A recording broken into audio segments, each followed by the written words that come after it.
Hi, friends, and welcome to the channel. This is a little corner of the universe where I enjoy sharing my insights. And if you enjoy listening to my insights as much as I enjoy sharing them, that only warms the cockles of my heart even more than me just blathering to myself. And today I'm calling this meditation "The Parameters Can Go to Hell." It's something I cooked up for my blog. And rather than reading it to you from my blog, I thought I would just explain what I mean by the parameters can go to hell. And it gives you tremendous insight into the freedom that you have when all restrictions are released and you get a foretaste of abundance and the unlimited nature of seeing heaven in the inlook.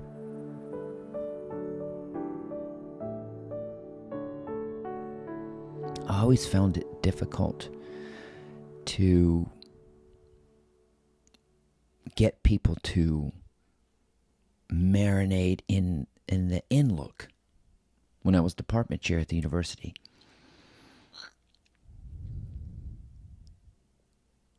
We couldn't get past the outlook, and the outlook always seems grim. The prognosis, the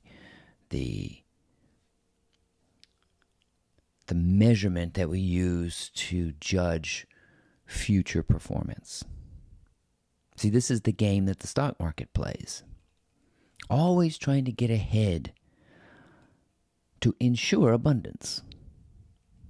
That's the outlook. And there's all kind of interesting ways we measure this. The horoscope, the timeline, the budget, the expert, the prophet. And then there's the final outlook, which is Googling your symptoms. And if you Google your symptoms, you're going to die.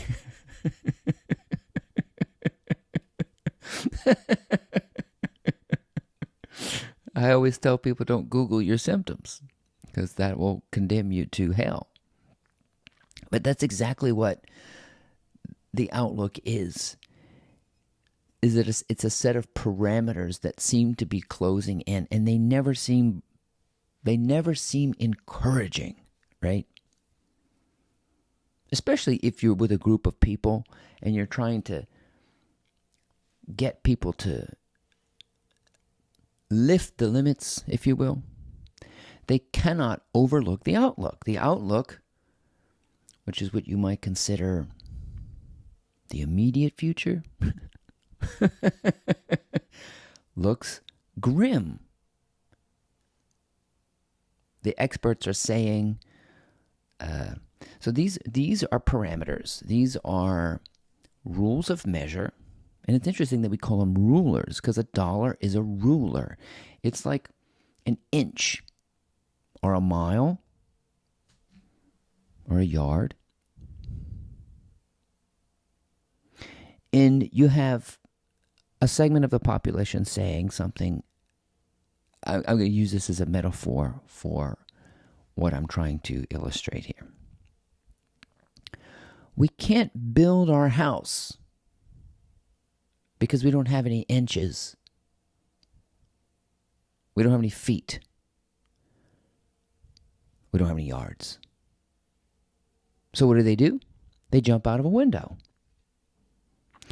And that's what happened during the Great Depression. People could not take out their yards, their inches, and their miles. The bank took all those rules of measure. And so people committed suicide. Because they did not see how abundant the earth is, that you could survive, that you could plant vegetables and hunt. It's a disconnect from the indigenous nature, that we are natural creatures who can be resourceful and who fail to see what real treasure is. And in our case, It's often linked to money, time. The parameters are encroaching deadlines, crumbling circumstances, bill collectors, mounting debt, not knowing what to do. These are all outward measures that always crumble when you look to them to make decisions. And so never a creator will you be if the outlook dictates. Because what you'll do is you'll rush. You'll think you're running out of time. You think you'll have no resources. You're going to think that everything's closing in on you. And you're going to do everything you can to fix your immediate circumstance, when that's not the issue at all. The issue is a failure to see the unencumbered nature of the in-look. You just don't, most of us do not understand that the in-look is unlimited. The in-look is this inward vision of potential. It is just simply a failure to marinate in what is possible. And that potential is always here. Always here. I don't care what the outlook is. I don't even care what it looks like to the minute by minute measurement. I am no longer interested in the outlook. The in-look overlooks the outlook. All measurement is taken off when you have a dream, because a dream is a sketch pad. And the moment you're living now was a former dream that was sketched out by a level of consciousness that you may not have been aware was quasi-limited. So consciousness evolves. And so if you get more into the in-look, you will be frivolous. You will find pleasure, leisure, treasure, and freedom. Because in the in-look, if you dwell in the vision of what you want to see for yourself, you can own it right away. The outlook dims, the parameters, the dictates of inches, miles, dollars, time, seconds, hours, feet, whatever, all that goes away immediately. And you become what's called a visionary. And the in-look is realer to those who tap into this abundant settlement of milk and honey.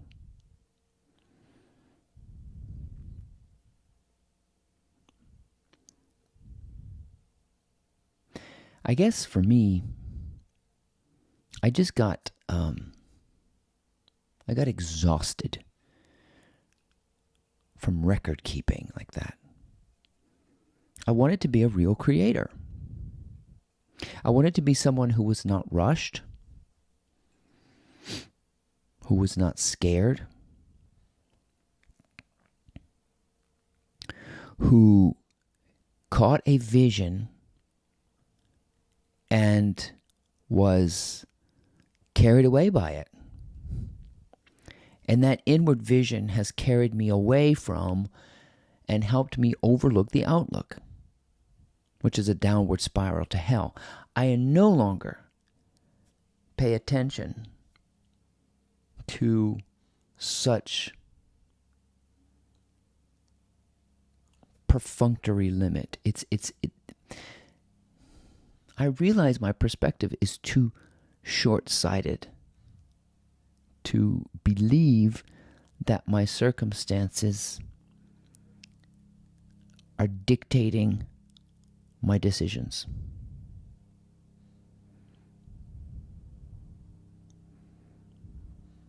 that the perspective of me, this little tiny speck of a speck of a speck, knows enough to take in all the considerations to make a decision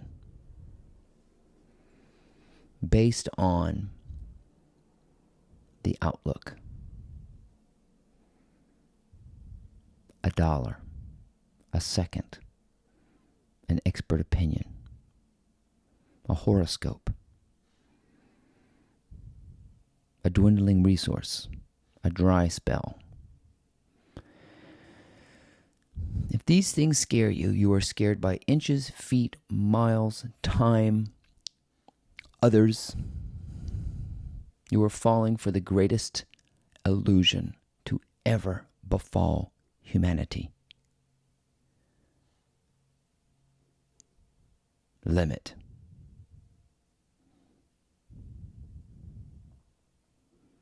A parameter. A boundary. And that boundary seems to be closing in, deteriorating, crumbling.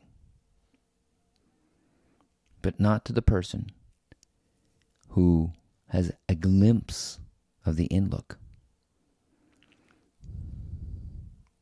And if you get into the in-look, you have no goddamn problems. You have no lack. You have no body watching. You have no inhibition. You have all this hope and joy and pleasure and leisure and treasure. I mean, it just goes on and on and on. It's like getting a glimpse into what it's going to be like when you leave the body. Of course, you're not in the body. So that metaphor of leaving the body is what we really long. We long to leave the body because we're not in the body, which is so weird. So when you're not in the circumstance, you are not limited by it. You're everywhere.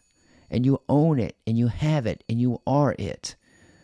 And then your vision hooks you. Your in-look hooks you and carries you to a place that can overlook the outlook, and you're no longer being drugged down to hell.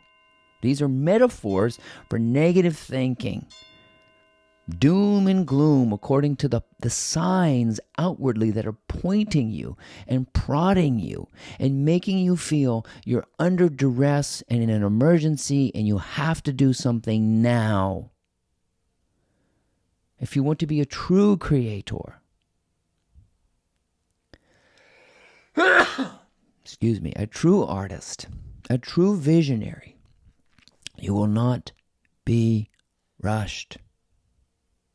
You will not be scared.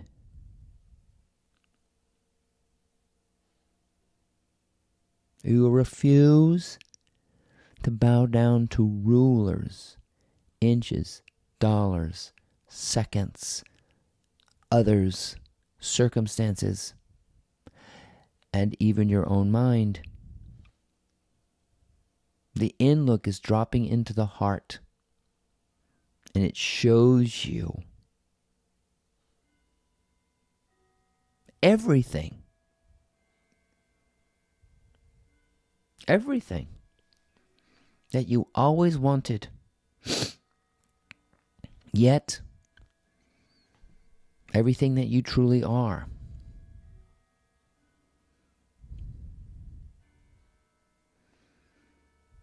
When you get a glimpse of the in-look, parameters vanish. I won't be rushed, scared, or prompted into premature action. I don't care what the outlook says. It's my in-look that I follow, that I obey, and that frees me. The parameters can go to hell. Please check out my blog. It's called My Morning Motivator. And thanks for joining me, and we'll see you next time.